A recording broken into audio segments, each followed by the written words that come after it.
Welcome to a quick overview of the reproduction system and how individuals become and appear as God planned. Ever pondered over the cycle of life and the transmission of traits across generations? This miracle is facilitated through a mechanism referred to as meiosis, an essential contributor to sexual reproduction. Meiosis is accountable for the generation of gametes, those unique cells that transmit our genetic data. The feature of meiosis, as compared to its counterpart mitosis, is the two cycles of cell division, thereby ensuring genetic diversity.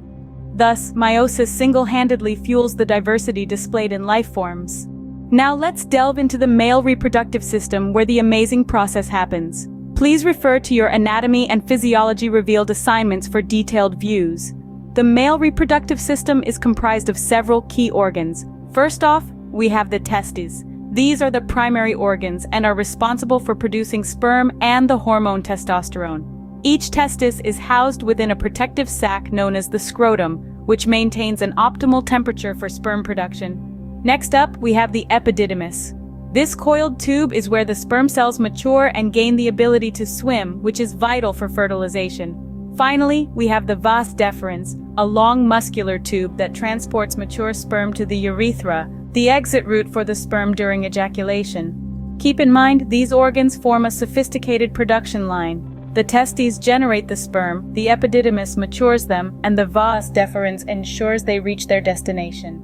These organs work together to produce, mature, and transport sperm cells. But how does a man produce millions of sperm each day? Let's dive into the fascinating process of spermatogenesis. This is the process by which a man's body generates sperm, and it's a remarkable orchestra of biological events. Everything starts with the spermatogonia, the base cells located in the testes. These cells divide and grow thanks to a process called mitosis. Some of these cells remain as spermatogonia, but others transform into primary spermatocytes. This is where the process of meiosis comes in.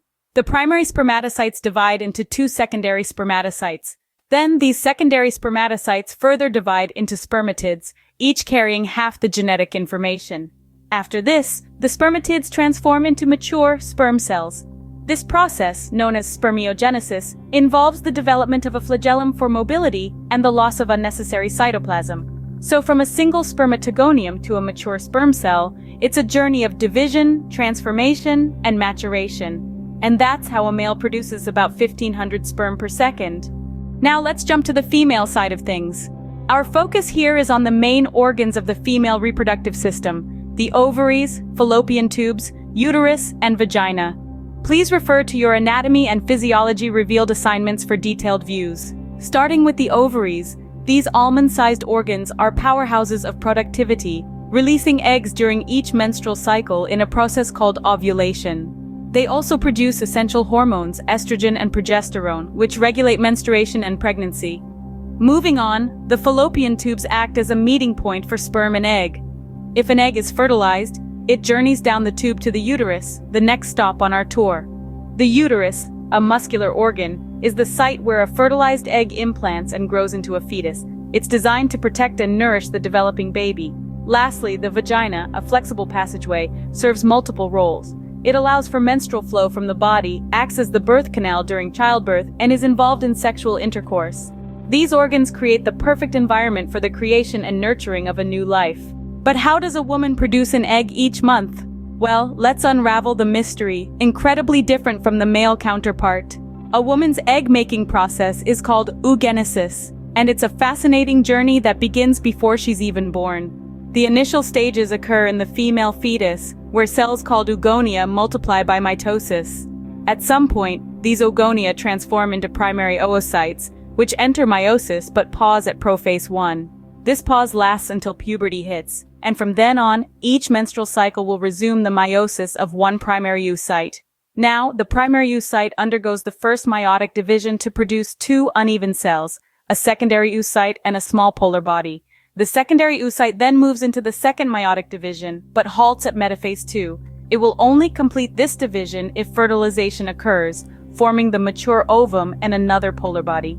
And that's how the female body prepares itself every month for a potential pregnancy.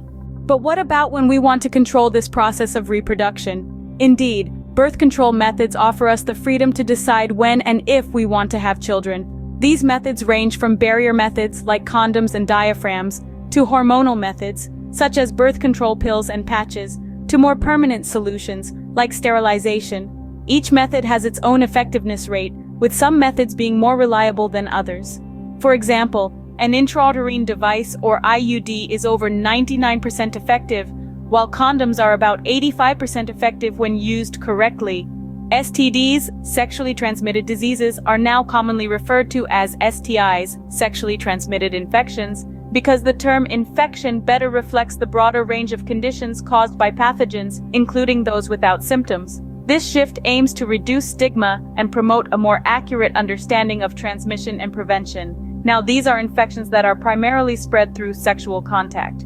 Some of the most common STIs include chlamydia, gonorrhea, and the human papillomavirus, also known as HPV. These infections can have serious health consequences if left untreated, including infertility and increased risk of certain cancers. This is why practicing safe sex is so important. Using barrier methods like condoms can significantly reduce the risk of contracting or spreading STIs. Additionally, regular testing and vaccination can also play a significant role in preventing these infections. So that wraps it up for the reproductive overview. If any questions, comments, or concerns, please let me know. Continued blessings.